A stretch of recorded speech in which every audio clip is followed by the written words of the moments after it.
my first travels through Europe, I was like, okay, you can't piss away an opportunity like that. That's something that's a once in a lifetime opportunity for most people, and you've had that once in a lifetime opportunity multiple times in your life. So you should cherish every moment you get to leave your hometown. And then so you didn't piss it away. You learned from it. Exactly. So now when I reflect on it, I'm a very negative self-reflection in order to get to the positive. My entire thing is you got to go fight the darkness in order to get the light brighter. Right? If you want to shine more light on the world, you got to go fight the darkness. Fair, but it doesn't have to be dark. True. But when I reflect on myself, I typically, and I don't know if it's a negative trait, I don't look at it as a negative trait, but I negatively reflect things on myself. But you've always been hard on yourself. Yeah. From what I've known of you, you've always been hard on yourself. I think it's an athletic thing. Could be. Competition. Could be. A lot of athletes set such high goals for themselves that are unreachable, that they're not willing to accept what they have got or what they can do, because they always want to do more. I'm trying to learn that, trying to kind of just stop. Like Ferris Bueller, if you don't stop and look around at life, it moves past you, right? So even after we built this place, it was like... I was lucky enough to learn that when my kids were very, very young. Mm-hmm. I read a book called To Love Is To Be Happy With. Changed my life. Really? And it was written by a fellow who had a child who they thought was autistic and couldn't figure things out. They dropped everything and changed how they were raising him. And against doctors' best intentions and medical practitioners, they just came up with their own system of just doing everything that he did, just mimicking everything he did. Mm-hmm. And their message was, rather than you come into our world, we're coming into yours. That's the long part of the story. The other part was that he then wrote a book called To Love Is To Be Happy With. And it came down to two tenements for me. One is, whatever your situation you have, do the best you can. If it works, don't take the credit. If it doesn't work, don't take the blame. Could you do better next time? Maybe, with the knowledge you have then. But at that particular point, you did the best you could. Mm-hmm. So it didn't necessarily work because of you. It didn't necessarily fail because of you. You did your best. And that's kind of the recurring theme I'm finding with these like super spiritual monks and things like that is nobody praises, but nobody blames. Right. Yeah, it just happens. And then the second tenement was expect nothing and everything's a bonus. Yeah. Right? But I'm serious. Yeah. So when I would tuck my kids into bed at night, I would say, I love you. Mm-hmm. If they didn't say it back, I wasn't upset because I wasn't expecting them to. Yeah. So every time they did say it back, it was a bonus. It was like, wow, that feels great. You're expecting broccoli and you got to scoop ice cream, right? What's wrong with broccoli? Don't get started. Actually, you know what? Good little steamed broccoli, a little bit of salt, a little bit of butter. Ooh, some spinach. But yeah, those two tenements or philosophies changed the way I looked at everything. Mm-hmm. And it's not perfect, but it certainly eliminated a lot of unnecessary stress and anxiety and pressure and expectation. Have you read the book Subtle Art of Not Giving a Fuck? No. I'll lend it to you. I got it. Okay. My girlfriend bought it for me for my birthday, and essentially it's a different variation of those two sayings. Where it's if you go in looking for the negative and the positive comes out like, hey, you should be happy, but you went in looking for the negative. If you get the negative, you should be happy. You got what you were looking for. Essentially, but it says aim so goddamn low that nothing can be below you. Everything is going to be awesome. Like if you aim at the worst. I don't like situation. that. I'm aim high, but don't so expect poorly. it. And I haven't read it fully in a long time. Apparently not. I'll send it your way, and you can give me the cliff notes. All right. No, but it's in a nutshell, it's just a different variation of it. It's really interesting. It's kind of basically if you don't expect anything, everything's a bonus. Yeah, it's the same as the book Don't Sweat the Small Stuff and Everything's Small Stuff. You know, I've seen too many people in my lifetime, students, adults, elders, youngers, whatever, that just worry about stuff that they have no control over. So why are you worrying about it? Mm-hmm. You can't control that. And if you can, then try to. Yeah, exactly. You can't be upset, right? Why are you letting that ruin what you can control? Yeah. Why are you letting that have a negative impact on the part of your life that is good? Mm-hmm. That's a choice you're making. You're making that choice to be miserable. I think people love to be miserable, though. Some do. Something about Some do. And misery loves company. I can't stand it. Cliches come from somewhere, right? For sure they do. But I can't stand it. Why? To me, misery is exhausting, and I'm a lazy son of a bitch, so why would I go there? But exactly. But there's so many people that are the saviors. They want it. You're miserable. Griff, let me get you out of it. Let me help you. And your misery is just going to keep me around. You can't help me unless I want to help myself. Exactly. But those saviors, they don't want to believe that message. They want to get you out of there, right? Good for them. Put them all together on a cruise. I know. Yeah, a cruise, exactly. Push them away. Cruise people need to stick together. Bill Burr was onto something there. Yeah, there's something about cruise people. That's funny. Yeah, we're traveling on a cruise. It's a hotel room. Yeah. Anyway, no, that's interesting. So was it? How did you find that philosophy changed? Like, was it it must have been a gradual change. Obviously, you didn't just. It was gradual. These words and then I got it. It wasn't as slow as you would think. Okay. Because it just made so much sense to me. It just hit a chord that was really obvious. That, wow, why am I? I've got 2 little children now that are the best in the world. They're not little children anymore. They're in their low 30s now. They're still the best in the world. Still your little children, though. Exactly. But why would I worry about stuff when I have them? And I've always had a partner that's been amazing since the day we met. How blessed am I? How lucky am I that, like, who am I to complain about things when this is what I've been given? It's fallen into my lap. So it didn't take that long to change. And then what happened was I would share the book with people that I saw stressing out too much or confused about their path. And I'd say, read this book, and get back to me. And I had a couple of kids once when I was teaching up in the Comox Valley who wrote like an extensive essay on what they got out of the book. Yeah. This one kid was amazing. Her name was Susan Burr, and I called her Bob because it stood for Bug Off Burr. Yeah. Because she always had questions.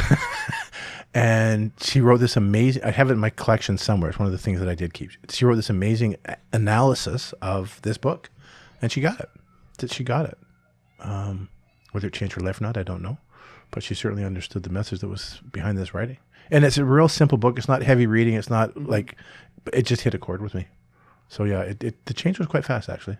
So as a teacher, when you only get a small glimpse into a window of these kids' lives, but it's such a large facet, right? You have a small window that you're there for, but it's such a huge chunk of the growth.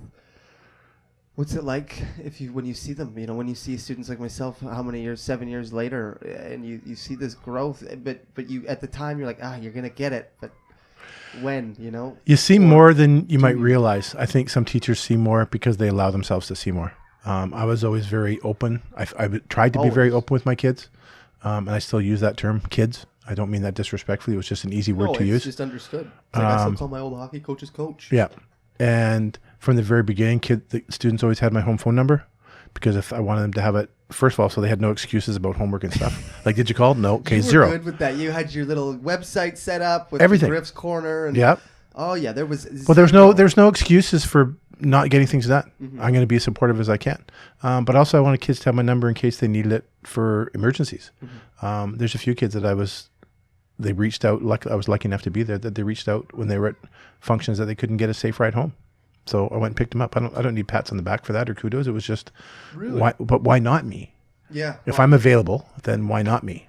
And I told kids, you can call me anytime because, I quit drinking in 1986. Yeah, I can't really handle my alcohol, so I have very selective time. So and I'm the first guy to say, listen, please call me at 3 a.m. Yeah. Please, because I don't want to hear that you didn't get a ride home. Exactly. The 3 worst days of the year for me were always Halloween, New Year's, after grad.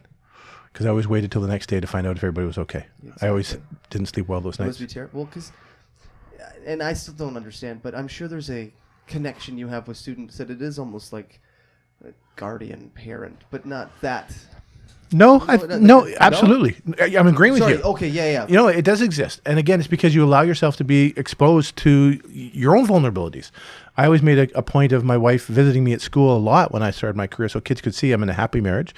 My kids grew up at my schools when I was teaching, so they could see that here's my kids. So I'm a very happy, content family man. So kids saw that part of my life. So they weren't afraid to expose parts of their life that I made myself available to if they wanted. My philosophy was always, I'm not going to approach you, but if you approach me, I'll be there for you. Yeah. And that's the same when kids graduate. I don't stay in touch with any student unless they initiate it. Yeah, exactly. Because I'm coming from a position of power and influence, and I don't want to abuse that. Well, so if they get back in touch with me, great. It's interesting. I don't think enough teachers understand that the power and influence that they wield. I think you see a lot of teachers that it's a job. But same in any profession. True. Same in any profession. For sure. But how many professions are dealing with kids that are potentially going to go out and be for sure. I think there's a lot more importance in, I've always said teaching is the second most important job in the world. For sure. And I can say, and top 5 for sure. Second. It's not top 5. You're firm on that second. Second. First one's being a We'll parent. go 2. It's number 2. First one's being a parent. That's the most important job in the world. Fair enough. That's a good order. I'll agree with that. But teaching, you have the ability to influence people positively or negatively, no matter what you're teaching. And for me, it was never the subject matter.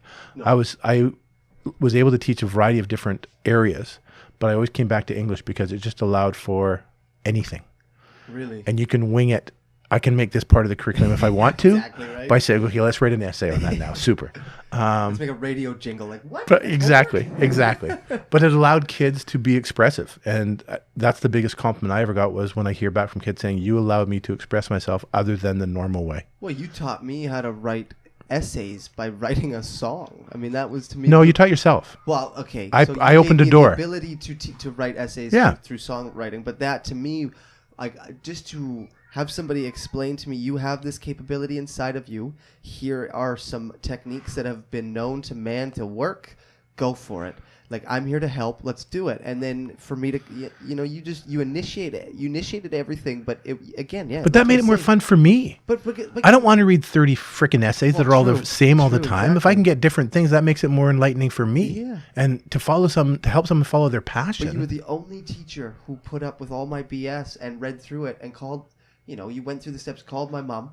You put me on blast in front of my mother, the one lady that I will listen to, the one this is before my current girlfriend, but the one lady that will, has power over me. You just lit me up.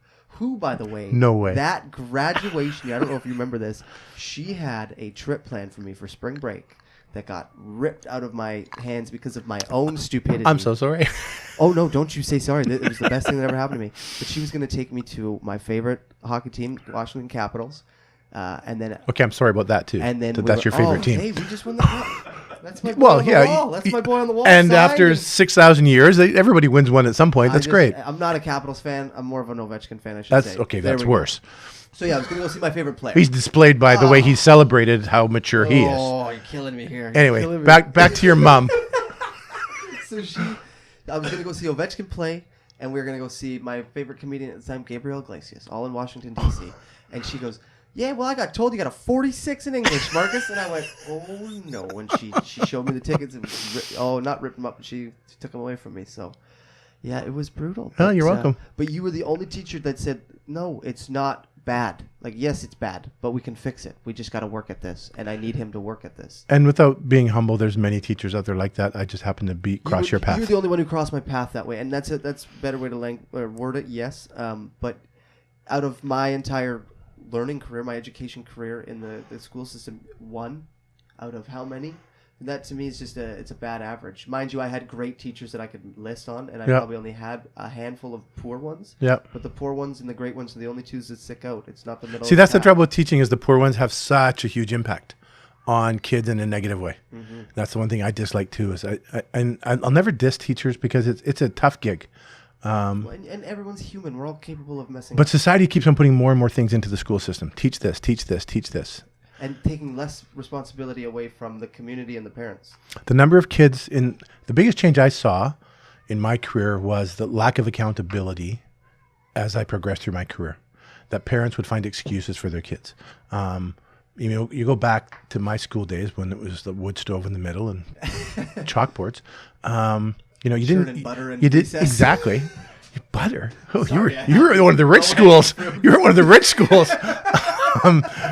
But you didn't get worried if your teacher got mad at you. You got more worried about what your parents were going to say when you got home, because that's who was going to be more disappointed and lower the hammer, not figuratively. But that's not the case anymore. Parents find excuses for their kids, and they say, "Well, here's why this happened, or here's why that happened," and I've never bought into that, and I never did. And what do you think is causing that? Well, I guess absentee parenting. Is it absentee parenting? Yes, the typical family now has 2 parents working. Mm-hmm. A stay-at-home parent is not the norm anymore.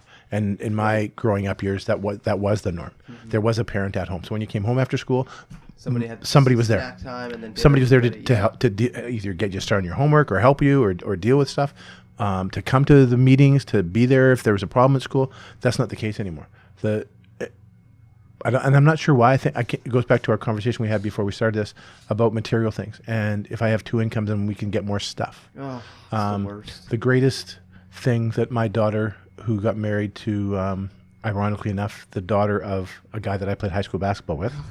So I knew the in-laws before the children were born.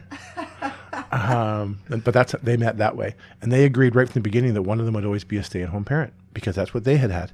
And I look at the results of my 2 grandchildren, and it's such a difference. It's such a difference. When I look at my son's daycare, sometimes you can see which kids come from single-parent homes and which ones come from 2-income homes and which come from stay-at-home parent home. Just their development is different. Their socialization is different. Their accountability is where I started this, is what's the biggest difference. And that parents hold them accountable. I love seeing a parent hold their kid accountable, whatever the age. There's different levels. But to find excuses for them, to find reasons for them to be jackasses or twits or well, and I think a lot of, especially the single parents too. Well, I know my mother. She felt that her opinion wasn't valid towards me because she was a woman. She couldn't give me valuable life lessons because she didn't have the same perspective as I needed. She didn't have the perspective I needed at the time, and I'm thinking, who are you to say I need a certain perspective? I mean, every opinion is going to be valid. It's up to me to absolutely take it in, right? Absolutely. And I think that needs, like, everyone needs to understand that it's when your opinion needs to be heard, not if. Like, oh, does my opinion need to be heard? No, it's when does your opinion need to be heard? Yeah, and you're sharing thoughts, not demands. Exactly. Have you thought of this? Have you looked at it this way? Not you should. It's that possessive, and I think, and I don't know what it's like, but I can only imagine it's almost possessive with your child. This is a tribal, and a possessive in a tribal sense, where this is my kin. You know, you don't tell me how to raise, or I tell you what to do. Well, that's why I say it's the most important job in the world. Yeah. And yet it's the hardest one, and the one we have no training for.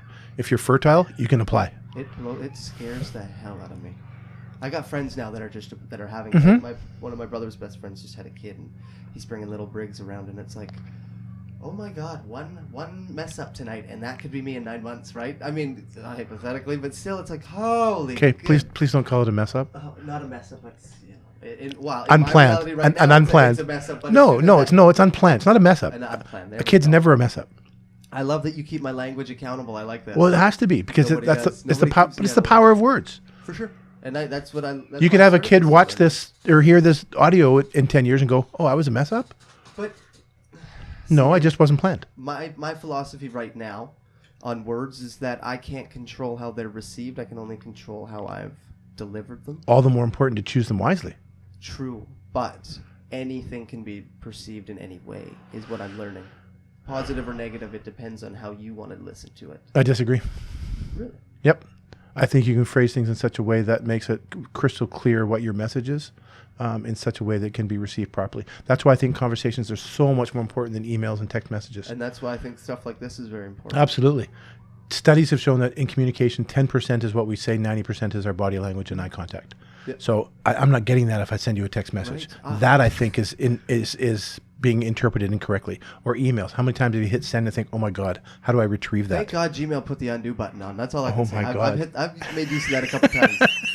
No, I was just saying to a friend on text, like, we need a sarcasm text or something. There needs to be some sort of button I can hit. But there is. It's called the power of words. True. I can word things in an email that are sarcastic as hell, and people know that they're sarcastic. But on a stale text, you know it's sarcastic because you're reading it in your cadence, in your inner dialogue. But I only text people who know me. That's true. So I mean, you have ways around it for sure. But what happens if I started to text you to get you some information to get you over to the studio, and you sent me a sarcastic text back, and I couldn't quite pick up on it? Then you don't deserve me. Oh, I like this. Yeah, just get it. I like that. No. Seriously. I understand that yes, it can be misinterpreted, but that's because people are careless with how they word their thoughts and how quickly they hit send before they read their own message. That's ultimate. Like people do this and they hit send and then they look at it and they go, oh, sorry, I meant this. Well, read the freaking thing before you send it, you doofus. I'm trying to be better than that. I sent out a post. Spend 12 seconds instead of 6. I mean, I think I'm worth it. Yeah, I paid for a post to get promoted, and as soon as you do that, you can't edit them, and I misspelled shirtless and put shitless. Nice. So I'm well aware of editing. Self-editing is definitely a big one I got. Absolutely. Work on. But everybody does. So what else is new? We've covered on some cool things here. That was crazy. Life only gets better. It's true. It really does. Like I say, I'm blessed with 2 great children. My son owns and operates his own daycare, Quail's Nest Daycare. Yeah, sorry, go plug it away. Get in there. Quail's Nest Daycare. Quail's Nest Daycare. His next opening is September of 2019. Yeah. Damn. He has 20 people on his wait list. It's a 5-year wait list, guys. Let's no, it's seriously. There are people on his crazy. wait list who aren't pregnant yet. That is awesome. Good for him. That's how That is awesome. daycare in BC is horrendous. And you're saying that there's no screen time. There's a DVD player. He watches a movie when he's tired, which is maybe once every 3 weeks for about an hour. No, there's no screen time. There's no. Kids can't bring little. Mud. We're playing. We're outside. We're outside. Whether it's snow, rain, doesn't matter. We're outside. I think imagination's dying, because I don't see any kids playing. Not with this guy. With the sticks or swords or I don't see any of that going on. I will brag about him because he's my son. But even if he wasn't, Get out there. He'll put on a puppet show for the kids. Oh hell yeah! Total ad lib. It'll last an hour. Oh good. His imagination has always been unbelievable. Well, and I think being around kids, it sparks it back up, right? So you go to where I'm at now. So he's got that going. He's got a lovely partner. We've told him that if he messes up, we're keeping her, and he's gone. I think my family members have all told me the same thing. So pressure's on. And then, as I said, my daughter, who's married and living in Ottawa, and they have my 2 grandchildren, 5 and 3. You live in the dream. You live in the dream. I get out there a couple times a year. There's actually a program called Encounters with Canada. Okay. It's the country's biggest youth forum, and kids in high school go to Ottawa for a week at a time. They pay about $600, and that's all in. That's their flight, their accommodation, their meals, everything. And each week has a theme. Could be medicine, law, sports, whatever. But they need retired teachers to help run the program. So I've done that for the last 4 years now. Well, it's a good excuse to go see the family. Well, it is, because it's a free flight on your dime. So thank you very much. And then I can extend the flight either end to stay longer. So I go there for 2 weeks, and then stay for a week with my fam. That's awesome. But if my daughter wasn't there, I would still do this program. It's amazing. Really? And I wish I'd known about it when my kids were younger to have sent them to it. It's been going on for 30 years. And kids come for a week. They have to be recommended by their school, so there's no twits. Yeah, it's not like a last-ditch effort to help save a kid. You're getting interested in... These are kids that want to be involved, want to be engaged. We have different sessions in they call them meeting rooms, not classrooms. They get away from the school lingo. So we're monitors, not teachers.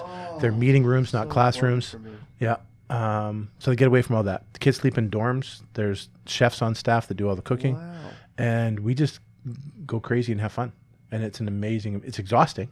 I bet. They actually make you take one night off a week because you're so tired. To recuperate, Yeah. Yeah. Well, I mean, I read a very interesting book by Sebastian Junger called Tribe. And the book goes over how tribalistic humans are and how times of the most dire times provide the most happy. Like that's when people are the happiest. It's when depression's the lowest because everyone has a job, everyone has a purpose. But there's a small segment in there where he talks about raising kids and how much effort it took to raise children back in the day, because it was so rare for a kid to make it, even out of the, just make it fine, be fine and be born. Yeah. That the saying it takes a village was no joke. And so when you say that it's, this program's exhausting, I'm sitting here thinking, okay, you have all these minds, these thirsty minds that want to be there. These kids are willing and want to learn. Yeah. Yeah, that alone, one of those kids in a classroom is enough to drain you. Imagine having a full meeting room, I guess. But that's what jacks you up. Exactly. It fills you energy, but at the end of the day, you realize, holy kid, we need to recuperate. Yeah, but what a great tired. Yeah, right. What a great tired. But think about how many people are involved to get all those wheels in motion. That's awesome. That fires me right up that there's programs like that. It's so good. That is awesome. Because I feel like, the school lingo is a big part of it. It's very... they're participants, not students. They get rid of all the language that to not be associated with the school. Damn, that is so cool. It's really, really cool. So who linked you up with that? My wife's aunt, actually. She's been doing it. She said, when you retire, you got to check into this. Yeah. All my years of teaching, I'd never heard of it. Of course, right? Just been the blind spot. Yeah. And so I applied and got picked right away. They have more monitors than they need, so if you get picked each year. I just got an email this morning that I got a gig in September. Cool. So I'll be heading back out there then. That is so cool. Yeah, I'm very excited. And so do you teach a bunch of different courses, or you just go in? Well, the kids are there for a week for their theme. Oh, sorry, you just do the one theme. Yeah. So they'll have stuff that we do all together. Based upon your skills, in, or no. do you just get? No. You just go. Just a responsible adult that knows how to control kids. That's awesome. They lay everything out for you. Oh, cool. So we do a lot of stuff together as a big it's group. just ex-teachers. It's not even specialties necessarily. No. That's really cool. No. There's some really cool teachers that want to be there as well. Yeah. Like, so that's, again, and I think that's the first step is you got to have people that are willing. Well, it's the passion. If you go there and you're not passionate, like first of all, it's a volunteer thing, so you wouldn't do it anyways? Yeah. There's no pay. Well, unless you're trying to, you get some community hours you got to rack up here for the court system. No, you have to provide a criminal record check, actually. So how do you get those guys? But yeah, no, it's a great gig. Like I said, if my daughter wasn't in Ottawa, I'd still do it. You'd still be doing it. That's awesome. It's really cool. That's really cool. Yeah. Yeah, we need, Crazy, we gotta get you a TV show or something, teaching people how to teach. We need more people with your mindset. It's funny you say that. The second year out of retirement, I got hired by UVic to work with student teachers. Really? Hated it. Why is that? I just felt a sense of entitlement from them. Okay, is it the new generation then, you think? Or maybe I just got a bad hand dealt. Yeah. I don't know. They were really nice kids, Mm-hmm. and they were pretty good with their craft. But I just felt, man, I think I have something to offer. Why aren't you tapping into this? I noticed that. And I know that sounds egotistical, but I thought, here's your chance to learn from someone who taught for 30 years, that has a wealth of resources, if not knowledge. Why are you not asking more questions? Why are you not saying, what would you do here? What would you do there? Exactly. And I found it really unsatisfying for me. So I just did it the one semester and then said, sorry, I'm not doing this anymore. Well, and that's why I said I don't like to teach people. I like people to learn from me. Yeah, that's a good way of putting it. That's why I do this, where I can control what I'm going to put out. Yeah. And yes, there's going to be times when my guests are going to check me. Thank you. That's why I have my English teacher here, so I can, get my guidelines back. But, so I'm in charge. So if you don't like what I'm hearing, tune me out. Or you don't like what I'm saying, tune me out. But those who want to listen can. Rather than, okay, you hired me to teach you. If I'm not up to your expectations, I'm in trouble. Yeah, and my philosophy was always, I'm not the only one teaching when I was teaching. I always thought a teacher, it's not teacher up here and students down here. If anything, it's the reverse. Mm-hmm. But I tried to see it more on a balance of, okay, we're in this together. Let's go forward. You're going to ask me questions that I don't know the answer to, but let's find them out together. Exactly. I don't know. There are a lot more teachers that are smarter than I am. You're going to be hard pressed to find anyone more passionate.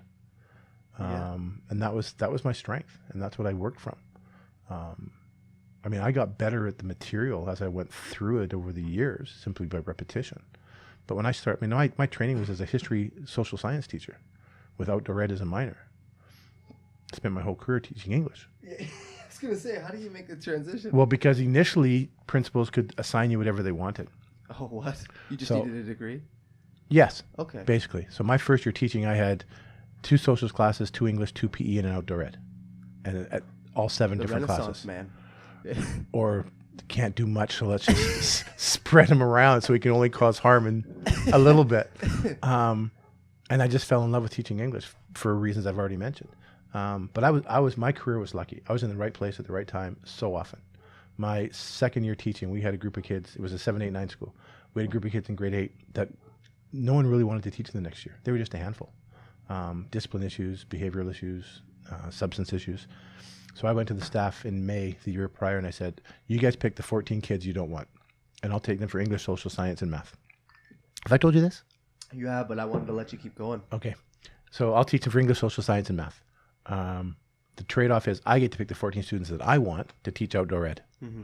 So this was my select group. I'm teaching outdoor ed so I can have peace of mind. These 14 kids, they're going to struggle, but we're going to figure it out. These were the worst of the worst.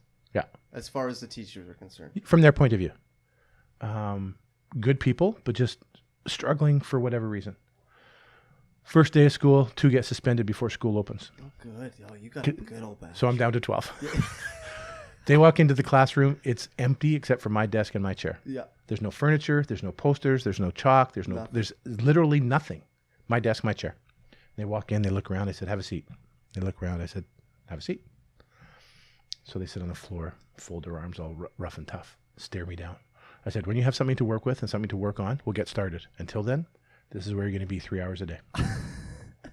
That was Wednesday, Thursday, Friday, 3 hours. They sat there and stared at me. I go home that weekend. I said to my wife, Shari, I said, okay, someone's got to blink. And if it's me, I'm hooped for the rest of the year. Yeah. She said, give it one more day. I said, okay. Pull up Monday morning. Toughest kid in the class. He's brought in his leather reclining chair, a floor rug, a dining room table, and a lamp.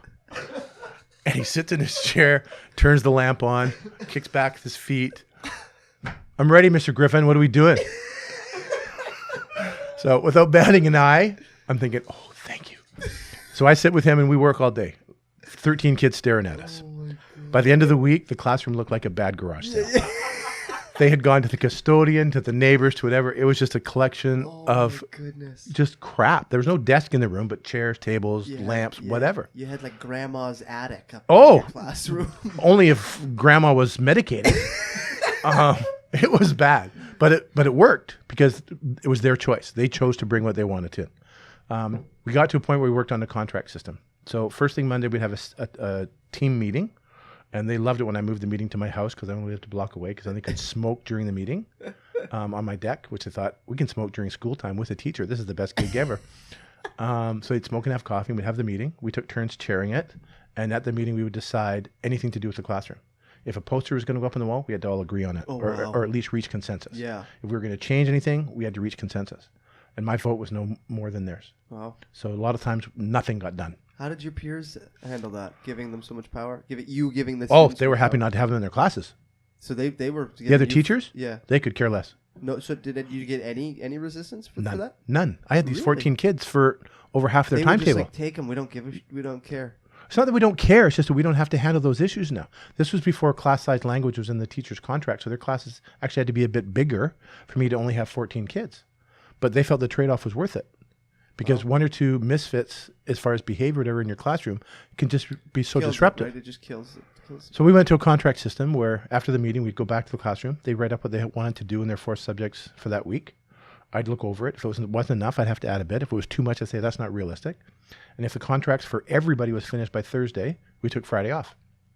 And that's why I said 14 kids, because the school had a 14-passenger van.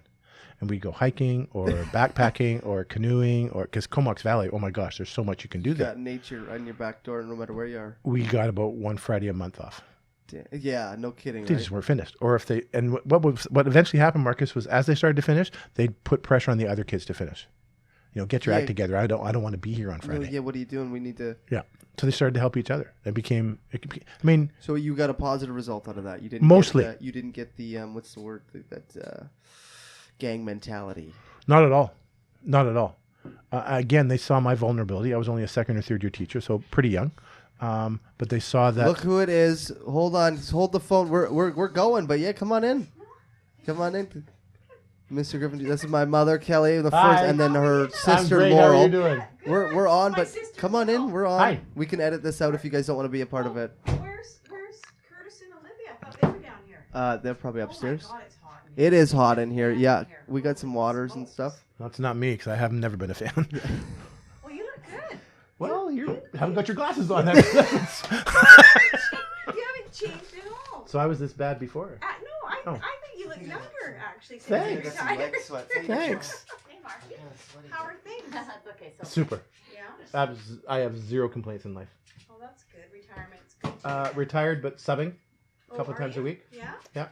All over Victoria? Mainly just Mount Duggan Oak Bay. Should hear about this program is part of in Ottawa. It's fantastic. Cost Brothers are Yeah. clients of mine, and I'm really good friends. I love them. Okay, yeah, they're awesome. Yeah, they're great. Yeah. Well, they would have been there because well. Brady came after I Brady came- retired. yeah, Brady Jeremy came taught after Kurt, and but not Brady- me. I got kicked out of Jeremy's class. You did?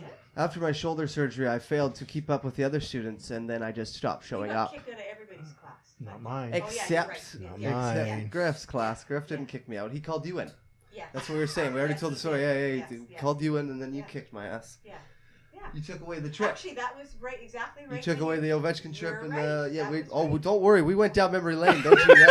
Yeah, tune on in. Yes. This episode will be released in. Because I had tickets to go see the Washington Capitals and your. Oh, get on the mic. Get a mic in your face here. Get your mic in a. No, Get I'm your. not getting my mic in my face. I don't need to talk about That's it. funny. But we were. I was just talking about. Brady Quast is married to Rich Lapp's daughter. Here we Yeah. go. Yeah. No, So, this is yeah. really Victoria. Yeah. Yeah. So, anyways, we just thought we'd stop in. I just wanted to say hi and Thanks. Good to see you. yeah, and thank you again for helping my son graduate because It's I know okay. I got paid. he wouldn't. That's good. You're not wrong. How's your brother doing? They're both good. Oh, I only know Jim.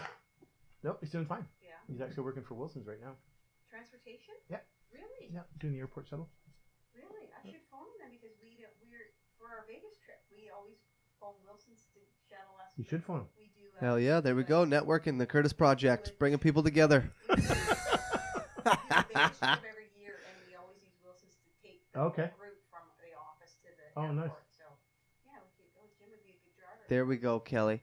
We'll set it up after the show, hey? Where's the other kids? They're upstairs probably. No, Steph said they were down here in the studio. They aren't? No? Oh, What? John, this is my sister Laurel. This is my producer, John, Auntie Laurel. We're going. We'll let you finish. Sounds good. Thanks, Cal. Some air conditioning in here. Yeah, hey, if you wanna sponsor the show, maybe we can get some air conditioning money going, hey? There we go. Okay, see ya. Cheers. Thanks, Cal. So rudely interrupted by my mother No there. worries. I don't know where we were. Parents can't interrupt. I know, right? We were talking about my class. Yes. Okay. Yeah. So you went. So bottom line was there was some success out of it, not okay. all. Yeah. One kid ended up doing some damage to his high school. Oh no. Yeah, it was pretty sad. Another kid I ran into at the. Do you remember the JC Fair in Victoria? Probably before your time. I'm not local here either, right? Oh, okay. Used to be a big fair that used to be held, but where now the police station is. But that was a big ground. Okay. Anyway, it was a big local thing. And I'm going there once, and this guy comes running up to me from behind. And his name was Gordon. And he goes, Mr. Griffin, I haven't seen you for so long. I said, Gordon, good to see you. He said, you'll be so proud of me now. I said, why? What you doing? He said, I don't do drugs anymore. Now I just drink. I said, way to be, Gordon. That's awesome. Oh man. Oh man. It was lovely. Oh, you gotta have some classics like that every once in a while, though. It was a beauty. That is awesome. Jeez Louise. But yeah, it had some of the kids did well after that. The next year I tried it again, but it was kids that were struggling more academically, not emotionally. Mm-hmm. But then halfway through that year, I got canned by the lovely Bill Vanderzam government. Okay. Teachers were let go.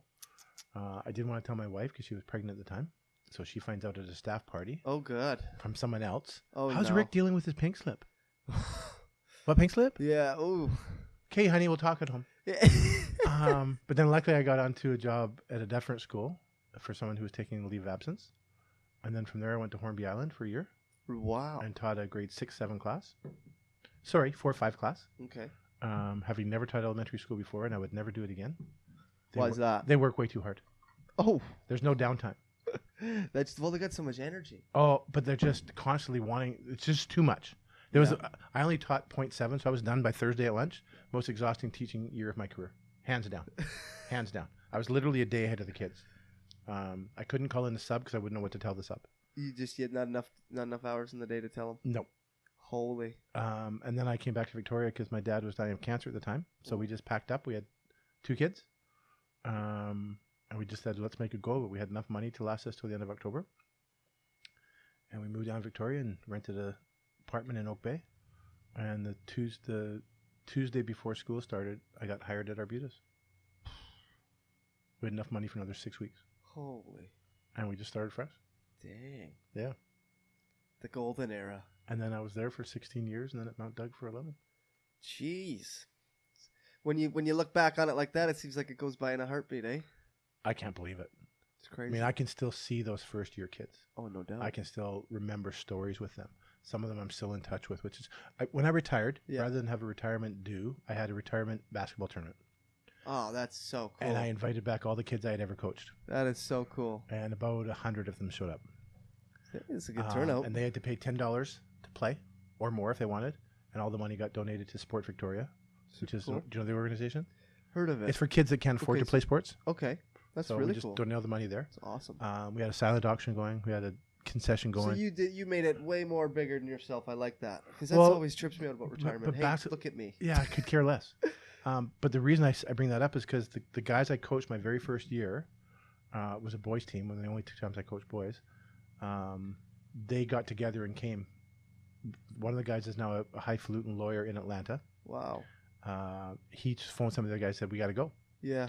So they came. They actually came a day early and took us out, my family out for dinner, and they gave me this little mantle clock. And they said, "This is to represent all the time you gave us that we never said thank you for." Holy. So they didn't play in the tournament because it was mainly all the girls teams. But they just hung out all day. That's so. But cool. they made an effort 30 years later to come by and say hello. It was amazing. That's. So it was cool. amazing. I mean I don't even think I was in town, but I wish I would have been remotely. It was even Marcus. interested. It was so much fun. So many kids came to play, That's so cool. and other kids came just to watch. And we, like I said, we had a salad auction going on to raise more money, and we had a little Griff quiz going on to see who the hell knew me better. Sad to say, no one in my family got that correct. Oh. Well, you spent a lot of time with those students. Though. Exactly. It was just fun. And then we had a barbecue at the end for. Tell me you had a grotto. Tell me you had Griff's grotto set up somewhere. Tell me you put the grotto somewhere in the basketball tournament. Sorry, no. Oh, you're killing me. That was my favorite part of that. It was classroom. retired too. It was retired too. Oh, well, because you were supposed to teach me in grade 9. That was the year that Dr. Fawcett had his issues. Okay. And so you were active principal. You moved into active Vice principal. Vice principal. Sorry, yeah. Let's keep it on. Sorry, yeah. Well, so I got a terrible memory ever since That's the concussions, okay. Well, right? because he came to me on the Friday. But you were my teacher for the first week, and I remember first day walking in, and I said, "Okay, I like this guy. He's got a little grotto." Like that resonated with me instantly. And then it was by Friday we had Mr. Wallace. Yeah, I go, what? No, where's that? And then we didn't cross paths again until grade 12. Oh, that's funny. Yeah, I didn't know that. So I've been bums me out to hear the grotto didn't make an appearance, Griff. Sorry, man. But it got the year I retired. I had a going out of business sale. Okay. For all the other teachers. Yeah. And I just said, I put all the stuff I wanted to keep over to the side. Yep. And I just said, come in at lunchtime, take what you want. Cool. So my couch is still there, my water fountain's still there, the palm tree's still there, so the cool. chair, somewhere in Mount Doug they still exist. They got it's just deconstructed. Yeah. The grotto deconstructed. Yeah. That's super cool. Yeah, it was fun. Yeah, that was a fun one.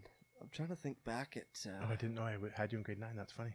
For 4 days, you had me in grade, and I remember thinking because after the first couple days, like it was, I think it was more than that, maybe a couple weeks. You taught 2 us. weeks max, maybe, yeah. And I'm thinking, I'm not going to survive. This guy's going to kick my ass. And then, that last Friday, new guy, old guy's not. Okay, I can handle. I got this. a shot. Yeah, okay, we can figure this out. But yeah, and then in grade 12, I just remember going like, "Oh God, like this guy's gonna make me work," and because you didn't fall for any of the BS that Zero. Some other teachers, I don't know if they fell through or just didn't want to fight. They're just like, "Okay, I'll let you win this one. Zero. I'll let you win this one." I always prided myself on that. Yeah, you never. International students used to run to the counselors when they saw me on their schedule. They did. They'd to run. switch. Oh yeah. Really? Oh, I can't be in that class. He's too hard. You And then hard. a former international student. I'm driving on Mackenzie by what doesn't matter. Anyways, I'm pulled up at a traffic light. Car pulls up beside me. Guy rolls down the window. It's a former student of mine, and he goes, "Mr. Griffin, do you remember me?" I said, "Yeah, of course I do." Didn't have a clue. And he goes, "When I was in high school, I hated you, but now that I'm at university, thanks." Yeah. That's gotta be the most heartfelt message you could get. It was awesome. Yeah. Oh no, yeah. Like I said, you showed me how to write essays. Well, you showed me the ability that I had inside of me to write essays, and just that alone. To me, it was always about being fair, not equal. Mm-hmm. Equal's not good in education. It doesn't make sense. Equality, equality is unequal. I could give the same test to a blind student and a deaf student and another student, and that would be fair. Sorry, I mean that would be equal, but it wouldn't be fair. Mm-hmm. So kids would always say, "Well, how come you did that for that person, not for me?" Well, it's like, have you seen that diagram where it's the fence and then the different heighted people? Yes. Yeah. What Equality versus is. Fairness. Yeah. Exactly. Yeah. And so, very interesting. Yeah, and it's, I don't know, just the way you taught always resonated with me, though. I've told the story of you saving me from, I say you saved me, right? Not that you, because I honestly, I don't know where the hell I'd be if you didn't smarten me up. There's a couple influences in those 3 consecutive years in high school, grade 9, 10, and 12. Because 11, I was in Ontario, and it kind of set me backwards. Yeah. But aside from the bonds and the people I met over there helped me propel me forward like no other. Right. But the actions and the situations I had in grade 11 definitely mentally set me backwards. But in grade 9, 10, 11, there was 3 major influences and 2 of them happened in hockey in grade 9 and 10, but grade 12 was you sitting me down and going like, your shit stinks. It does. You think it doesn't, but it does. Okay, for the record, I did not use that You didn't phrase. use that. I paraphrase that for sure, but you know what I mean? It's you calling me out on it and knowing I'm not immortal. Learning that. And I You're learned kind. it really I quickly. think you're overinflating it, but you're kind. For sure I am, but yeah, I'm a dramatic guy. That's okay. But yeah, That's why English resonates. but I loved what I did, and I think kids knew that. I loved what I did. You know, the expression, if you love what you do, you're not going to work a day in your life. And I believe that. I never saw it as a job. Well, you racked up it was 2 a choice. years worth of sick days, Griff. It's funny. I could have retired a year early on full salary with his doctor's note saying he needs a rest. Yeah, what was your strategy? Because you could only do 4 in a row. You were going to teach every Friday. Something like that. I think that's what you told us in But grade 12. I couldn't do it. Oh. But yeah, I retired with enough sick days that I could have cashed in a whole year. How many sick days did you take in your career? Can you list them? The first part of my career, next to none. I would say that all the time I taught in the Comox Valley, I took 1, and that was because a girl that we were fostering at the time had run away, and so we were up all night looking for her. Fair. It had a happy ending, but too long to go into. So the next day I was just exhausted, so I took a day. But none others in the Comox Valley. At Arbutus, next to none. I mean, I had days off when I was coaching and I was away with a team. But no, it's a weird profession, Marcus. It's more work to be away. I can go in and teach, and I know exactly what I want to do, how I want to do it, where everything is, that kind of thing. To bring someone in, I have to, first of all, write down everything I want to do, and then hope that they do it. And if they don't, then I've got to recover from what they did. Now I'm behind even more. So when you found a good sub, you kept them. Like I had one guy, his name was Nick Gringo. He now teaches full-time. Gringo? Nick, you know? His last name's Gringo? Yeah. Oh, that's fantastic. I just love that. That's a great last name. And chalk that man I up. actually taught him in Comox. Oh, really? His dad, when I was single, his Was dad. he part of the crew? No. Ah. No. He was one of my outdoor ed kids from the hand-picked ones that I chose. He was part of the 14? Yes. Oh, fantastic. What are the odds that he comes full circle back and I know. subs for you? Oh, right? I know. That's crazy. I know. And anyway, but I knew that he would do exactly what I had laid out, which as a teacher is critical because you don't want to come back behind. Is that why most substitutes would just come in and lay it up? Hey guys, I'm a sub today. Let's watch a movie. Is that why? No, Just to pause the day? No, because often that's what the teacher would leave because they didn't want to leave stuff that mattered. That's what I'm saying. Just so they can put the day on pause, and that way, it's okay. Let's try not most to teachers have anybody moving. Most teachers have a big ego, and that no one else can do this as well as I can for this particular class. But I think you need that. I think if you are going to teach these set of kids for this set of time, nobody can do it but you. You have to have that ego. To a degree, but it has to be tempered. Controlled, yeah. It's to me, it's more about classroom management than about knowledge. That's I'm a living proof of that. I like that. Way more teachers were smarter than I was. But I just felt that I had a way with communication, which was to my advantage. So I didn't take a lot of sick days through my career. I took more towards the end. Well, just not to belittle the point, but I had a couple of health issues and I was just looking after myself and didn't want to burn out. Well, you were tiptoeing towards the finish line. I think you deserved it with very minimal ones. But again, it's more work. Guilty. But it's more work. True. Like typically when I would be away on a Friday, my classes would all have essays. Yeah. So that the sub didn't have to do anything. But then I'm coming back to a stack of essays to mark. So it's like, okay, thanks. Now I'm just gonna be sick again. Yeah. So I can mark all these. It's a weird gig that way. So that's interesting. I never thought of it that way. Being a sub now, because I said to a few teachers, do you feel badly that you're asking me to come in when I'm retired and I'm taking away a day's pay from someone who's struggling? And almost without question, the response is no, because you do it right. So it's interesting that way that they're willing to allow me to use my strengths to put something together. But it's no one realizes that from an outsider point of view. It's teaching's a different gig when it comes to taking a day off. People think, you have so many days off now, and why would you take a sick day and blah, blah, blah. Well, first of all, you're surrounded by germs all day, and not everyone coughs into their elbow.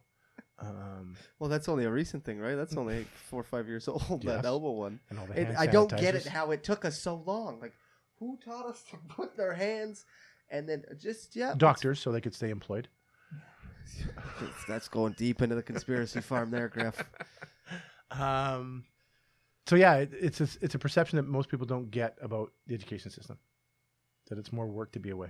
Well, and that's why I have people on. Is I need to know the perspective. I need to know different perspectives on this issue. So being a sub now, it's awesome because I just show up. I do what I'm told.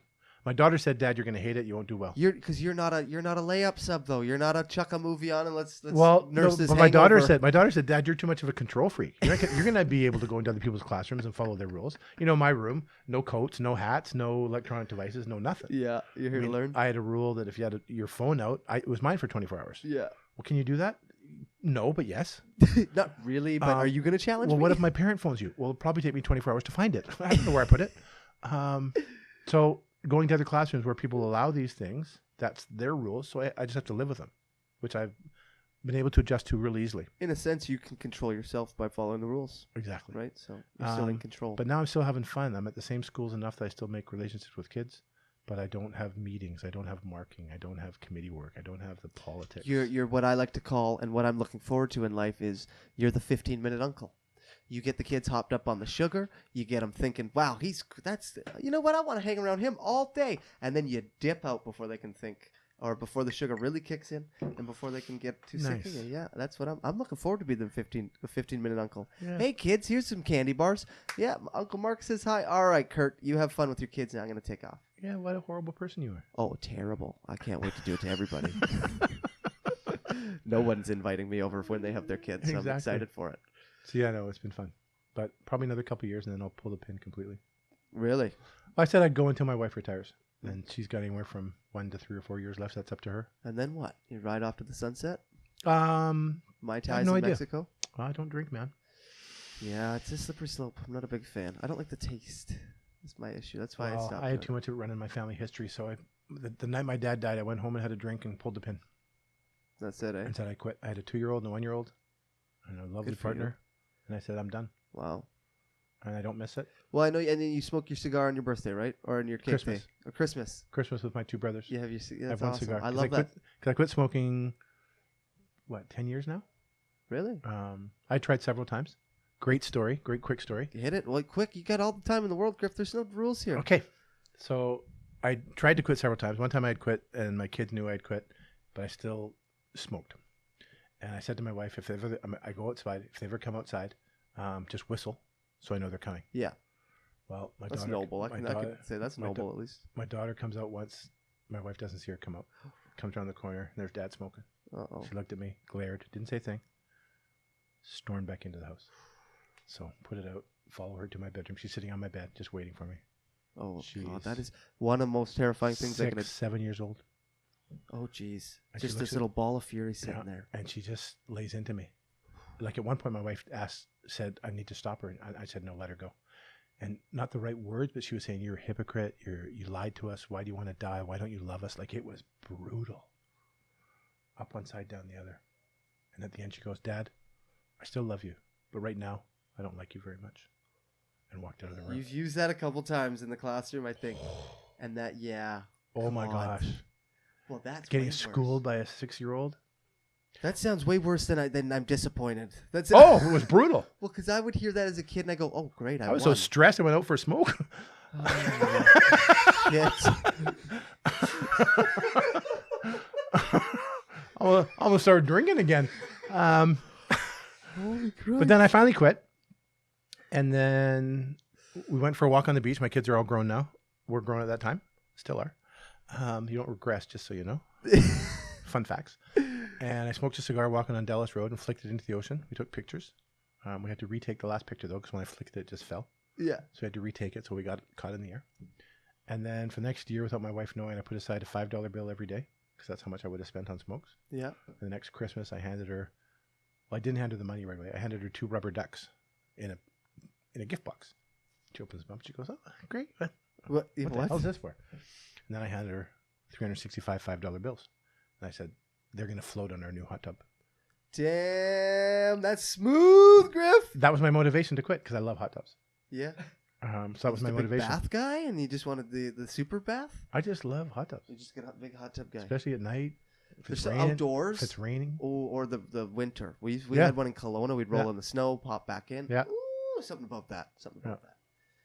So yeah. You bought a hot tub with that. That's crazy. But that was my motivation to quit, and it worked. just getting lit. Well, no kidding. I'm sure there's nothing like your 6, 7-year-old daughter lighting you up. You know, up, one down. Jeez, she's had a good few phrases in her time. Holy. She was. That's going up on the garage door. I hope I don't like you right now. Or I still love you, but right now I don't like you. Yeah. That's definitely going up on the garage door. We knew that she was learning some of the things we were trying to teach her. She was in a situation at school, grade 2, I think, Hillcrest. And we got called to school because there were some kids playing in the forest at the end of the field, and they were using sticks, and they weren't supposed to even be in the forest in the first place. So the parents all get called in, and I said, Rachel, what are you doing? I said, you know the rules. Why are you playing with sticks and stuff? Oh, Dad, well, just the guys and I were doing it. I said, well, then maybe you shouldn't be playing with those guys. She goes, Dad, what they were doing was wrong, but they're good people. Oh, God. What is this, the Dalai Lama reincarnated? My goodness. You got a little savior, a little sage in here. This is who's raising my grandchildren, baby. Damn, you got to... Oh, well, Christ, you don't have to worry about with her then. Like, she they're, sounds so pure. Oh, yeah, well, I'm sure she's got it. We all got the yin to the yang, right? No, and then my son comes up with Griffisms every once in a while, too. What's it? What's a Griffism? Oh, I'll use different quotes, and he'll refer to them as Griffisms. Just, Dad, Hallmark's not calling, put it away. It's a Griffism. Oh, I love it. Yeah. Oh, my goodness. Oh, you're just so interesting, Griff. You've lived this crazy life. This is awesome. I've been blessed. I've been in the right place at the right time. I've had some hardships, but nothing that other people haven't had. I've been fortunate to surround myself with amazing people. I have a partner who's second to none and has put up with everything and always supportive of everything. Like I said with my career, I was lucky enough to teach a variety of things, to be a vice principal for a year, to be a high school counselor for 4 years, to do all these things, often without the experience, but with just the interest. She was always supportive. Yeah, do it. Yeah, do it. Yeah, do it. So she's been my backbone, hands down. I've always said that there's no question I have to die first. Yeah. That's not even negotiable. Oh, God. Tell me about it. There's too many people that I don't think it's over if they go first. Like, nope, okay. Well, where do I check out? If she goes first, it's like right back to tobacco and alcohol, I'm telling you.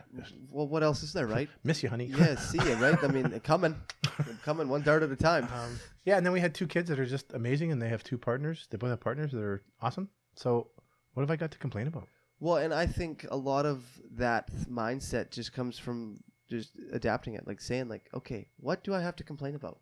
Right? Ask yourself that question and then literally go through the list. And I've done it a couple times and it's helped me change my You can find it if you look for it.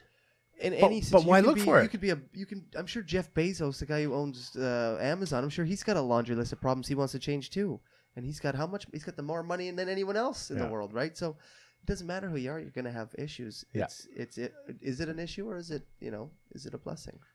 And it's defining the difference between a possession and something that's a blessing. And absolutely, Marcus. Not definitely in like a religious sense, but just a blessing. No, it can be a spiritual sense. For sure. I'm more of a spiritual guy than a religious guy. Me too now. I was raised a Catholic. Yeah. But then there's just too much hypocrisy in the church for me to stick it out. Is that what switched you? Yep. Too many things that they wanted to said it must be this way. And I'm thinking, well, no. That's my whole thing and my confusion right off the hop is they claim that the devil is a bad man, but he's punishing bad people. So that technically wouldn't make him good. So that's right off my hop. So the first question I got to ask is... Okay, it's the first time I've heard that theory. So, well, I mean, if he is punishing bad people, does that technically not make him a good But person? he's going after everybody, so not if he just happens to only catch the bad ones. He's going after the good ones, too. True. Okay, so, and there we go. So why the hell are we talking about the devil when I don't even care about him? Yeah. But... there's some other questions. No, my whole thing is, it's like created in the image of God. Like, well, what's that image? If we don't know what God is, then how can we say I'm, if you're there's more questions than answers for me with organized religion. So what's your ultimate belief of higher power, or if there is one, what's going on there? I don't know. No. I can't logically think this is it. But if it is, okay. Like, is there something after this? I have no idea. Is there reincarnation? Like all those things. I have no idea. Well, all you can do is be it right now. Well, that's what I go back to what I said near the very beginning. I'll focus on what I can control. Why else? Have you heard the simulation? Else? You think we're in a simulation? Have you heard that one? Yes. That's the one I love. If I had to pick and choose, I'm thinking this is just a complete video game. I'm waiting for the lights to come up. I had that very discussion with a dear friend of mine who passed a few years ago while we were camping at Goldstream once. That everything, we were the only 2 not in on it. Yeah. And everything else was a mock. Well, I have my idea is that it's mine. We're all in. You're in mine. You're playing, but you're in yours. You see something different than I do. I'm just looking at Griff's avatar. You're just in. And Griff's in my simulation. You're playing your own game, and I'm in yours. This is living proof that drugs don't always affect you when you first take them. That they can kick in years later. Yeah, right. I got a dud that didn't kick in for 5 years, right? No, I think it's coincidences could be explained poetically through the simulation theory. Religion can be explained poetically through the religion or the simulation. I mean, a lot of things can. There's also some hard proof, like the electron actually has a finite amount of energy it can consume. You're really going with this. No, there's actual proof that doesn't prove it. There isn't actual proof. First of all, there's evidence that can persuade your perspective on this situation. For sure. Not my perspective. Yeah. No. Oh, it has the ability to, or the potential to change your perspective. The evidence has the potential to change your perspective. Okay. In theory, the electron should not have a cap on its energy consumption. It does. In nature, it caps. Absolutely. The only comparison. How come I just got water? What's that? What the hell are you drinking? Well, no, you've heard the simulation theory though, right? Yes. Is that if you have base reality and it makes a simulation, and then that simulation makes a simulation, that simulation a million, billion, trillion, infinite amount of times, and you throw a dart, what reality are you likely to hit? I'll probably find out who shot Kennedy. Exactly, right? Exactly. So that's the simulation. That's what I'm saying. So is he dead? I don't know. I don't like that one. That's way before my time. I like to just think of what's going to happen when the plug gets pulled. I like to have a peace of mind when the screen goes black that it's going to be okay. It's going to be okay. Is that enough though? This is taking a very weird turn. Very right. This is a typical conversation with me now. That's unfortunate. So let me ask you this then, Griff. How did you get... was teaching always on the horizon for you from the get-go? Since grade 10. Since grade 10, really? I either wanted to be a teacher or a lawyer. But I wanted to be a criminal lawyer. But then the thought of defending someone who I knew was guilty, I couldn't mesh that with my own beliefs. Even if the person was salvageable? I shouldn't say salvageable. That sounds. But if they're guilty, I can't go into a courtroom and defend them and try and okay. get them off on something I know they did. Even if it was to find a loophole, That's my point. Okay, so you didn't want to cheat a system in order to. I didn't want to defend someone who I knew had done something horrible. Okay. And so I tossed law aside, and since grade 10, I always wanted to be a teacher. Wow. I did well in school. I always found school to be a happy place. So one of the biggest adjustments I had as an early teacher was getting to kids that didn't enjoy school, because for me that was so foreign. Why would you not like it? Yeah. Well, because I suck at it. Well, okay, we'll get better. Yeah. Gee, thanks for that advice. So I struggled with that at first, and I struggled with kids with multiple parents, because I came from a very typical Irish Catholic family. 2 parents, 6 kids. That was the norm. So I remember teaching an outdoor class my first year, and we're walking along the beach, and between the 4 of us, there was like 14 parents. Damn. And I'm thinking, wow, that's such an eye-opener for me. So it made me relook at some things. Wow. But like I say, still love being with teenagers. Keep you young, man. Really? Absolutely. You're in a time warp. I guess, right? Because especially if you teach the same grade, it's the when same people ask age. me how old I am, I have to think about it. Seriously, I do, because it's just a number to me. It doesn't mean anything. That's similar. I turn 61 this summer. Damn. And that's like, really? My dad died at 63 from cancer, but he died at 63. I'm thinking, wow, I'm about to outlive my father. As far as time lived on the earth. Yes. But how many years have you lived in the classroom, right? I mean, aside from the physical number of years, you've lived how many lives? Since the age of 6, I've gone to school every September. Exactly. But how many kids have you taught, and how many lives have you affected because of that? How many years is that going to add up to? Yeah. You've lived I see your point. how many years in the classroom But alone? but like I say, it's like a time warp. You get stuck in. I've always been around teenagers. Yeah. And learning from them as well. So did you ever pick up on mannerisms? Did you ever start to feel like you were kind of acting, less of as an adult, more of a teenager at all? No. They never reflected on you, or no. Maybe sometimes with the language. Okay. You pick up on some weird slang or something. Yeah, but I'd always question the kids on it to figure out how to Is this use okay? it. Yeah. Yeah. Am I being a fool? Yeah. Yeah. For me, it was always just be who I am. Like I didn't have a teacher persona. Okay. You didn't have someone there was no character. There's no mask. What you see is who I am. I was the same sarcastic son of a bitch at home. And I think that's why you resonated with a lot of people similar to me, is because we needed that realism. We needed to know that this is who we got. And I think that's why you probably resonated with kids, the troubled kids more so, right? The kids who didn't think that school was worth their time. And like you said earlier, Marcus, I wasn't afraid to call a spade a spade. True. Even if you necessarily weren't right or wrong, right? But kids knew, if they asked me a question, they knew they were going to get an honest answer. They weren't going to get the pat answer. They weren't going to get the politically correct answer. They were going to get my opinion. I like to pride myself on that, and influenced a little bit by you in that sense. That way, if I say something good to you, you know that's legit too. I'm not just trying to, blow up your balloon. Right, and I there's something weird about when people come to you and they say, "Listen, I need you to hit me with the truth, because nobody's giving it to me right now." There's something I feel very prideful about that, and I know it's egotistical, but it's true. I feel really good when someone comes to me and says, "Nobody will tell me if this is good or bad. Can you please give me the straight answer? I know it's coming from you." And there's something about that. I feel good. You should. I feel good to know that people come to me because they know I'm authentic. Absolutely. It's just easier too. But it's difficult to be yourself. I find people have difficulty being themselves in today's day and age of avatars and social media pages. Yes, because there's too much out there. Promotion. Whatever you do has been magnified tenfold nowadays. Well, and you can select and choose what people see, right? I mean, how many people are too afraid to expose their deepest thoughts that they're thinking at 2 a.m. when they can't sleep, but are quick to put the photo of them in the bikini on Mexico, right? And I try to say, screw it. Like, if I'm going to put a thought online, like, it's going to be a thought that I have. Yeah. There can't be a specific thought. Without butchering my own career, thank God there weren't classrooms and videos at the early part of my career. I'm sure. As to some of the antics that I may have caused.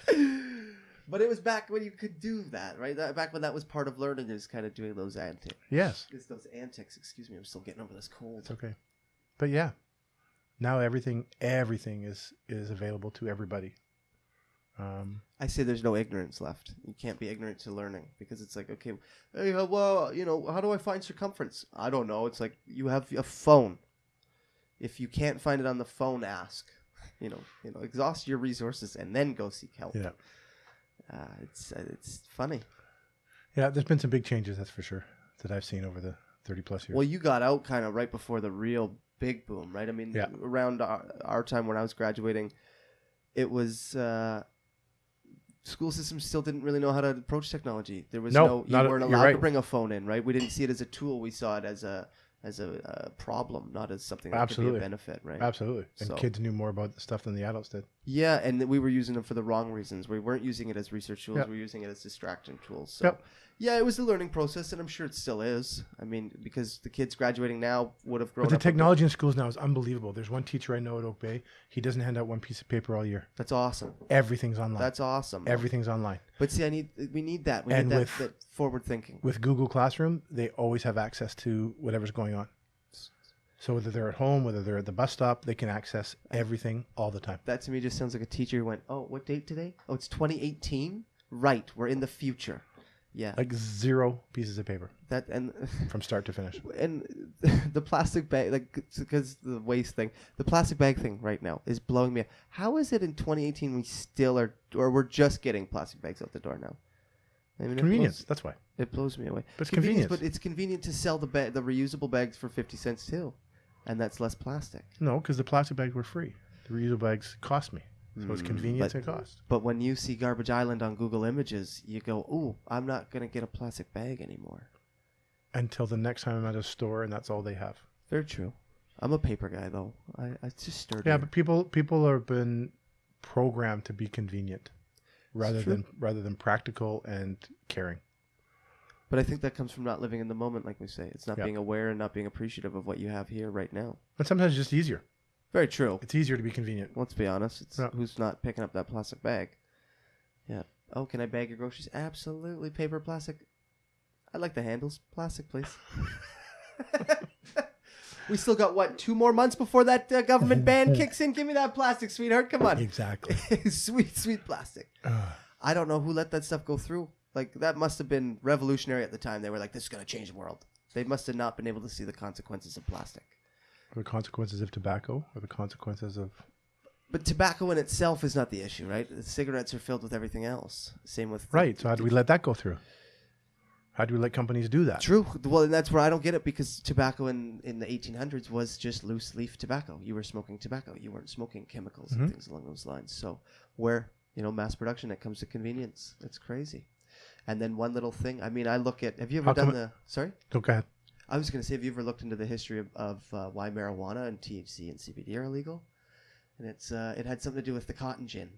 Oh, yeah? And how that the marijuana and hemp was going to make the clothing industry change and have to get rid of the cotton gin. And all these mad billionaires with cotton gins were like, well, that's going to cost us too much money. Let's just get marijuana banned, without knowing what it was. So they called it marijuana, which is... it's one guy in particular. I can't think of his name right now. But he had it was the leading cotton exporter in America at the time. Okay. And he called it marijuana, which is Mexican for like crazy or wild tobacco. Literally, I think it's a 1-for-1 translation. Marijuana is wild tobacco.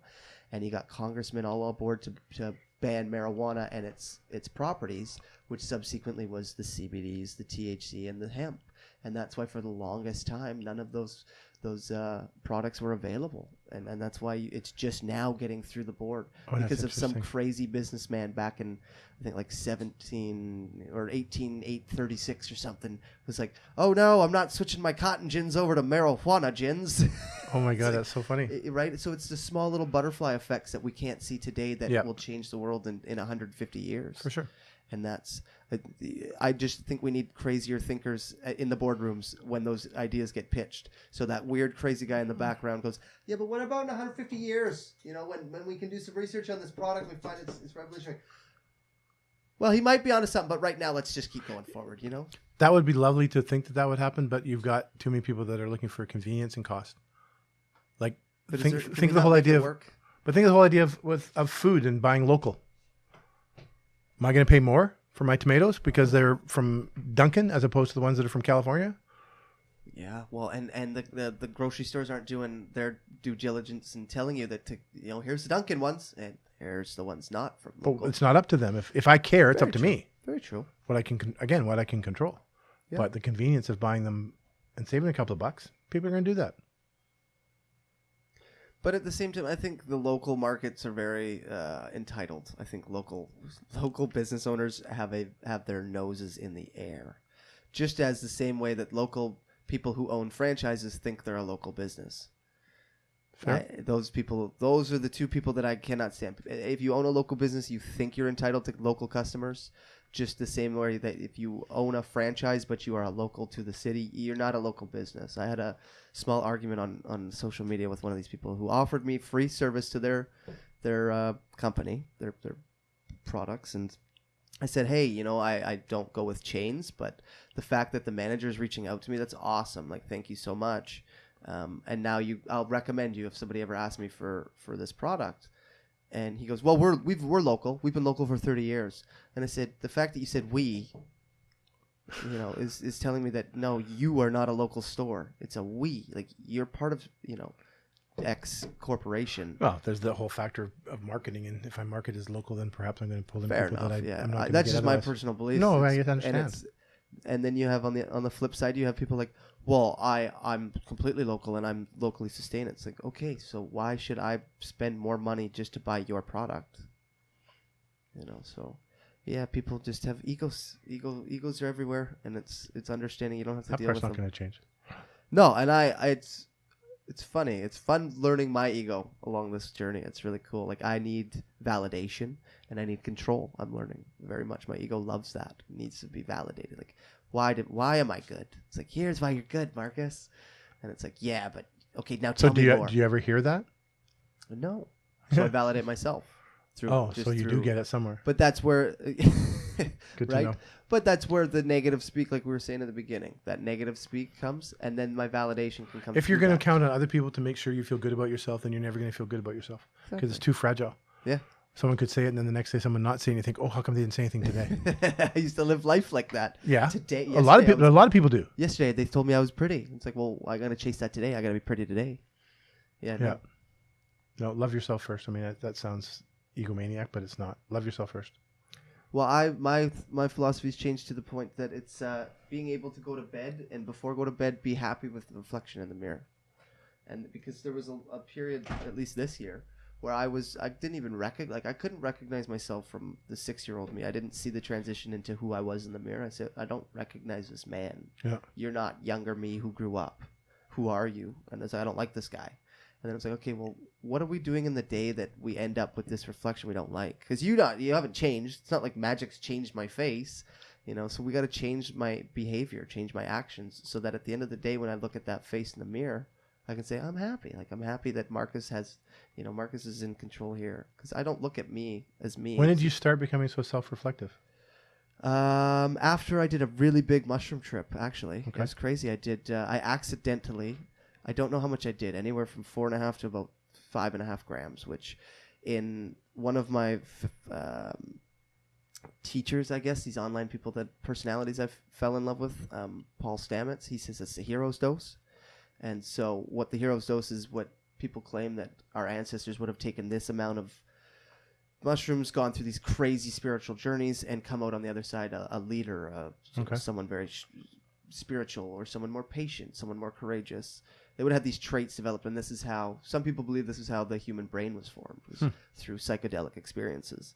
And so just watching these videos of people talking about their experiences on these and never experiencing something like it myself, not even believing this is capable, that you could take a plant and have a world form in front of you and have these different experiences. It blew me away to believe that, because I'm someone who doesn't believe in I didn't think hypnotism was real or anything like that.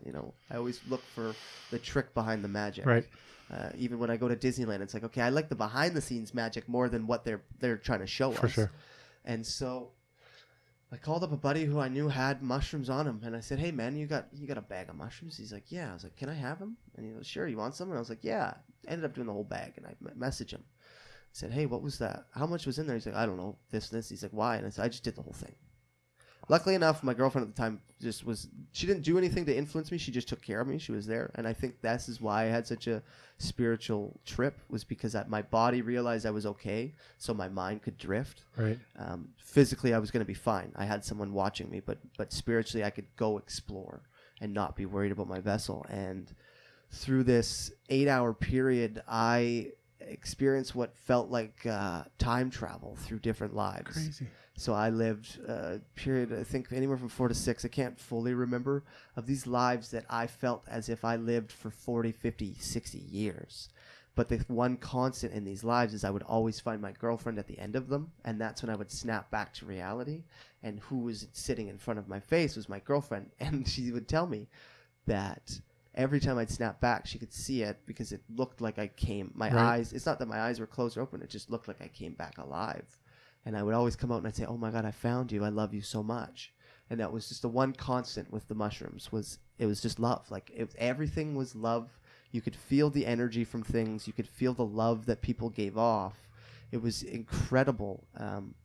But towards the end of the experience, my girlfriend's like, let's go. We have to move. We have to move. We have to go. And I've reflected on this experience so many times, and I get a new perspective on it every single time. And the most recent one is that when she told me to move, I resisted, similar to the way that I resisted my parents splitting. And when I finally got up and moved, it was the most uncomfortable time of my life, and it felt as if it was never going to end. But when I got out of it, it was so much better. And right now in my life, that's where I feel like is I've gone through all this complete uncomfortableness for the last 10 years, and I'm coming out on the other side better, and everything is just so much more loving and so much more appreciative. Wow, and I completely owe it all to not the mushrooms, but to being open to experience. And like we said before, the opportunity. Like I said, I fractured my skull. I'm a 1 in a billion chance that bad thing happens. Why can't I be the 1 in a billion chance that something good happens as well?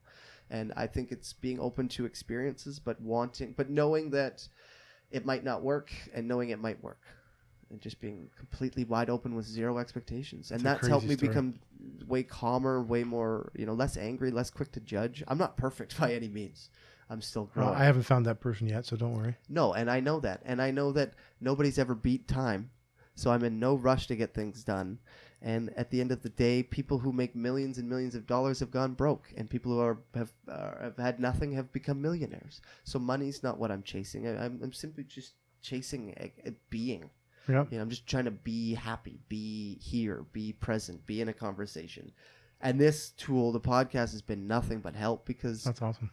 Conversation is lost. I even myself, So I'm still agree. learning how to actually converse with a human. Again, I'm relearning, because so much of my day is on a cell phone. Yep.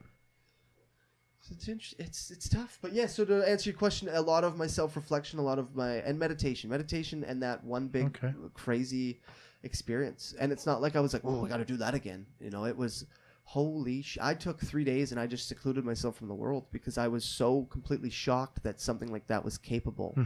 That it's got me. I've done a lot of research over the last year and a half for ayahuasca and dimethyltryptamine. So they're similar, just because they sound like they have very similar life-changing perspective experiences. I'm terrified of doing them, so I'm probably years away from actually ever going to do them, but so interested, so interested. Wow. Because, and I think it comes from my tribal sense, whether I actually am native or not. By the government's eyes, I'm a status Indian. Through my personal beliefs, I am, and I think it comes that's why I think shamanistically I'm connected to this stuff somehow, and I think I heal through experience. So it's just the way I heal and the way I grow. What a journey. It's interesting, right? That's awesome.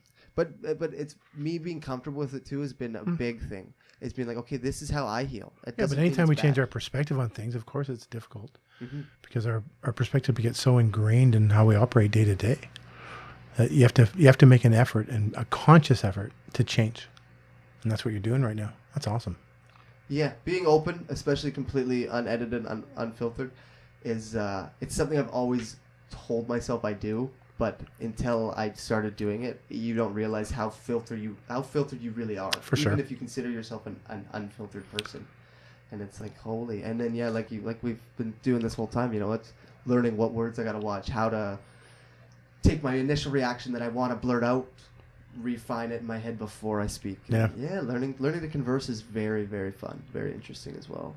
Oh, good on you, because it's an art that was being diminished hugely through technology, and the people were communicating through print medium all the time, and yes, losing the ability to actually have a conversation without it being just about menial things. Well, how often does this happen? Two people just sitting down talking? Not often enough. For an hour and change. Not often enough. It never really does, right? So I mean, it's but again, it's like, okay, so if this is how conversation's going to be, I think everyone needs to start a podcast. Because this gives everyone an excuse to have a chunk of their day dedicated to conversation now. Can't I just do it without a podcast? But this might be the way that the world's going to move, that in order to have conversation, you have to have a podcast. It's unfortunate, but if that's the way the world works, then sure, let's get Producer John a podcast. Let's get Griffin podcast. But then you won't be famous, because we'll all have one. Screw it. But not so you can get viewership, so you can schedule an hour and a half of your day to talk to someone. But I can do that without a podcast. But I can. Again, that comes down to choice. I guess, yeah. If that's important to me, then I will do that. Fair enough. One of the things you don't need to expose it, I guess. No. Yeah? One of the things that I like almost on a daily basis right now is my son runs his daycare. By the end of the afternoon, or by afternoon, they're outside playing. And so he and I sit outside and watch them for the last hour of the day and just talk. Mm-hmm. The kids are running around doing their thing. He's making sure that everybody's safe and happy and all those good things. But we just get to talk. That's awesome. And there's no, the phones are away, the TV's away, everything's away. It's just 8 little screaming kids You're running gonna have around to the link yard. me up with him. He's probably got some great daycare stories. Oh, we'll have to get him on here to come chat. He would be a very interesting guest, because awesome. I'll get his contact info. His belief systems are not the norm. Oh, I love those people. He loves animals more than people. Well, he's gonna love. We just had do you know Raincoast Dog Rescue? No. So they're a local dog rescue society. We just had their owner Jesse Adams come through. Okay. He was talking some stuff, so we'll get him. I'll send you the link to that episode. Yeah, please do. So he looks at things through a very different set of glasses than the rest of us. That's very interesting. And he and I will argue sometimes, which is healthy. But he also makes me look at things differently sometimes, about relationships and people and Why do we do the things we do, and why don't we do you'd love him. Well, I think anyone who chooses to go into childcare, especially, has a different perspective on the world in general. That happened by accident. He did his gap year in England after high school. He worked at a school of kids with special needs in England, and realized that he loves working with kids. So he came back to Victoria, tried a few other jobs. They weren't for him. Worked in this field. He's been working in this field now for 13 years, maybe. Dang, good for him. And the goal was always he was going to open up a daycare in our house suite once my daughter got married and moved, because we knew that was going to happen. She's going, she peeled out to Ottawa and he slipped in there. And then so we took a year to set it up properly. Cool. Did redid all the floors and painting, and he had acquired stuff over the years. And then he opened in September of 2014. That's awesome. I love kids too. I mean, I help out with the breakfast program. Oh, nice. So I can only imagine. I can't, and like I said, I like being the 15-minute uncle. I can't do well, more than that. He goes 7:30 till 5. That's crazy. He's a big guy like me, but way nicer. Yeah. The kids love him. It's something about your family. You guys got the teacher. My wife works as a special needs assistant. He does the daycare. I'm a retired teacher, and my daughter is a teacher as well. It just runs in the She's family. working on getting her master's in counseling now. Good for her. Yeah, it was like I say, it's been a blessed life. Yeah. But yeah, you'd love talking to him. On air or not. Well, we'll have to get him. We'll see if we can get him on. If not, I'd love to meet him. He sounds like a very interesting fellow. He is. Anyway, I think we're gonna wrap this up, Mr. Sounds Griffin. good. This has been nothing but awesome. You've me too. We'll have to have you back on. This is so much fun.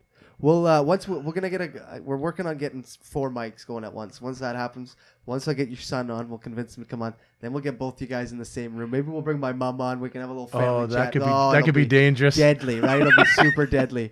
If anyone has questions for you as an ex-teacher, can they get a hold of you? Anytime. And where's the best place, on your Facebook there or? Facebook's fine. Okay. Email iwantgriff@gmail. iwantgriff@gmail.com. Yeah. Perfect. So we'll leave that. That'll be the best place to get you. Awesome. Yep. Thank you again for sitting down. This has been a pleasure. Mine too, mate. I was quite intrigued when you made the request, and I'm certainly glad that we pulled this off. You're one of the most interesting people that have come across my life, so I wanted to sit down and have a conversation. That could be a sad commentary right there. Hey, I still got many years ahead of me, so the list is only getting longer. All right. Thank you, Marcus. So much.